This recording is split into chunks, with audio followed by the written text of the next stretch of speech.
Vietnam is rising economically, but what problems have there been?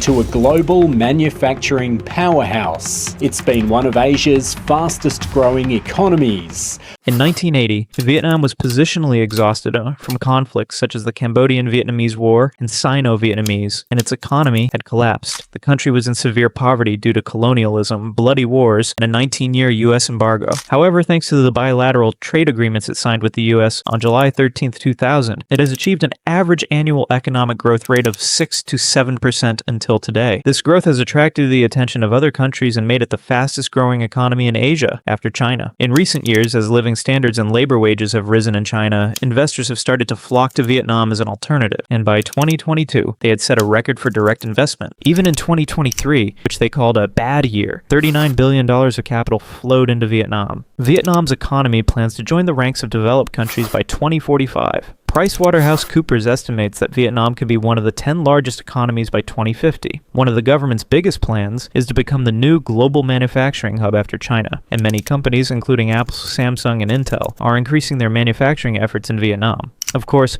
as in any country, there are problems. For example, while it is growing, it is still far behind other Asian countries such as South Korea and Japan. It is an export-driven economy, a good example being Donald Trump's recent announcement to raise tariffs. But overall, the economy continues to grow rapidly. So why is Vietnam's economy growing so fast? In this video, we'll take a detailed look at the reasons behind it, the hidden dynamics, and the long-term implications, all based on simple explanations and data. Your help motivates me a lot while making these videos. Don't forget to like the video and subscribe to the channel before watching the video.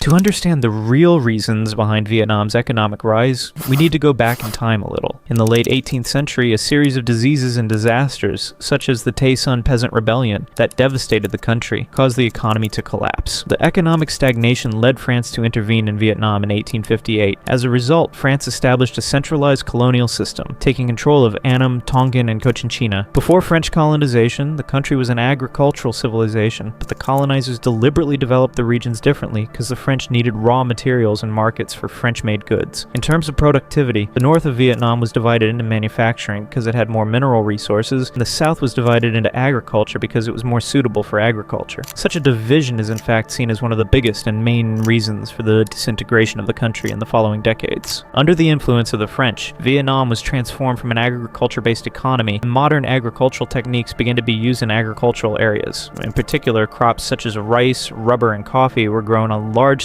plantations, and by 1930, rice and rubber had become the main sources of income for the Vietnamese economy. A shipbuilding industry was started in Hanoi to facilitate the transportation of Vietnamese products to other countries in Europe. Railways, roads, power stations, and hydraulic facilities were built. Although these helped modernize the country, they were mostly used for the colonial system. In the French colonial economy, a large part of the local population had to work in low-paid jobs or offer their labor in agriculture. This period deepened the gap between the modernization brought by economic growth and rural poverty. According to 1930 estimates, rice production in Vietnam had increased to about 2 to 3 tons. In those years, the country was able to establish itself in the rice trade. Tired of French colonialism, the Viet Minh, led by Ho Chi Minh, declared independence in 1945 after the Second World War. But this independence was not so easy. From 1946 onwards, while France wanted to regain Vietnam, Vietnam started to fight to expel the French from its territory. This war lasted until 1954. After the defeat of France in Dien Bien Phu, the Geneva Agreement was signed between April 26th and July 20th, 1954, but this agreement led to the division of Vietnam into North and South. After the partition, the North adopted a centralized planned economy in line with communist ideology, while the South adopted a more liberal market economy. The economies on both sides were in very bad shape. Only the South had a slightly better economy than the North. When we look at the data, we can see this clearly. The average GDP per capita in the South was between 200 to 250 USD, while in the North it was between 100 to 150 USD. The Second Indochina War of 1955 to 1975 caused severe damage to the economy, destroyed infrastructure, and claimed the lives of around 1.5 million military and civilian casualties. Of the millions of war refugees, about 1 million were forced to emigrate, including tens of thousands of professionals, intellectuals, technicians, and skilled workers. This worsened economic conditions.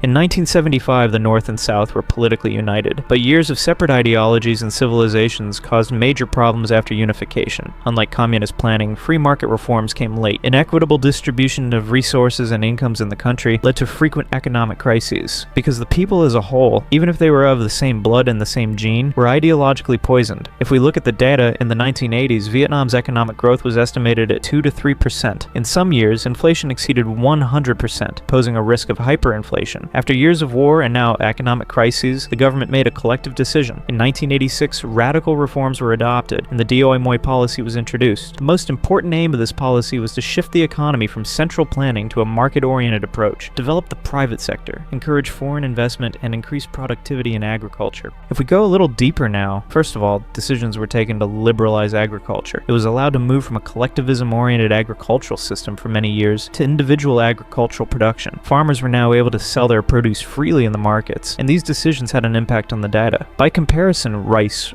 production before the Doi Moi reforms was around 15 million tons, but after the reforms, rice production reached 25 to 30 million tons in the mid-1990s. The emphasis on the private sector increased, and foreign capital was attracted through tax incentives and free trade zones. This development was unimaginable before the reforms, but in a short 10-year period, foreign direct investment (FDI) grew at an average annual rate of 15 to 20%. Looking back over the last 20 years, the economic model has been based on exports, and in 2023, Vietnam's total imports amounted to $328.5 billion US dollars. This figure represents about 76% of the country's gross domestic product, GDP, of $433 billion US dollars. The most important import items are electronic components, machinery and equipment, chemical products, fabric and textile inputs, petroleum products. Of course, an economy built on exports can have its downsides, which I will talk about at the end of the video. This is especially the case with the supply chains of giant companies such as Samsung, Apple, and LG. For example, Apple's total investment in Vietnam since 2019 has exceeded $16 billion.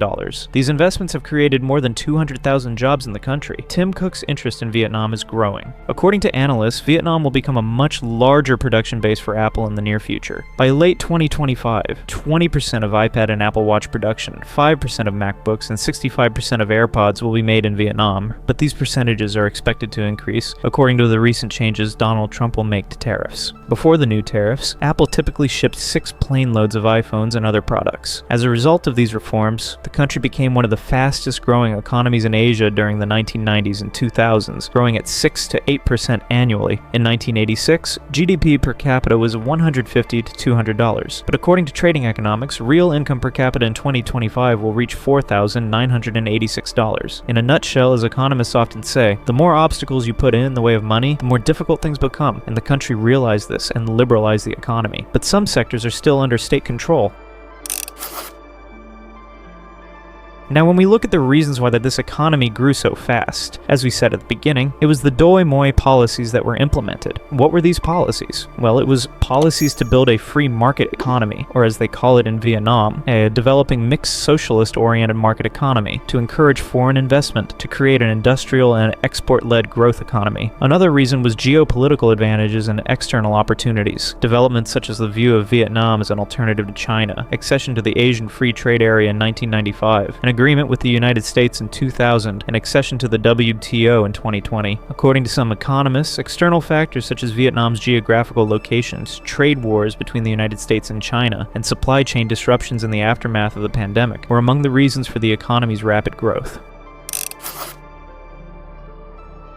In 2025, the new tariffs imposed by US President Donald Trump made a big impact on the world agenda. Namely, Trump's 46% tariff on Vietnamese products could lead to a decline in Vietnam's exports and investments in a shrinking economy. This is all the more sensitive because Vietnam has an export-driven economic system, and its largest trading partner accounts for 15% of its total exports. Again, as I said, when you build an economy that is dependent on exports, any bad news from abroad has a direct impact on the economy. As a result, looking at the real data, the economy is growing rapidly. However, years of colonization of the country and constant wars caused it to enter the global economy late and join the race later. In terms of innovation, they are still not there yet. For example, there is Vietnam's first car brand, founded by Vingroup in 2017, but so far it is not a very good car. So even though many world-famous companies are investing, they still haven't created their own world-famous brands. I could go on for hours here. Of course, there are many good and bad things that come out of my mind that I haven't talked about in depth, or that I haven't talked about at at all.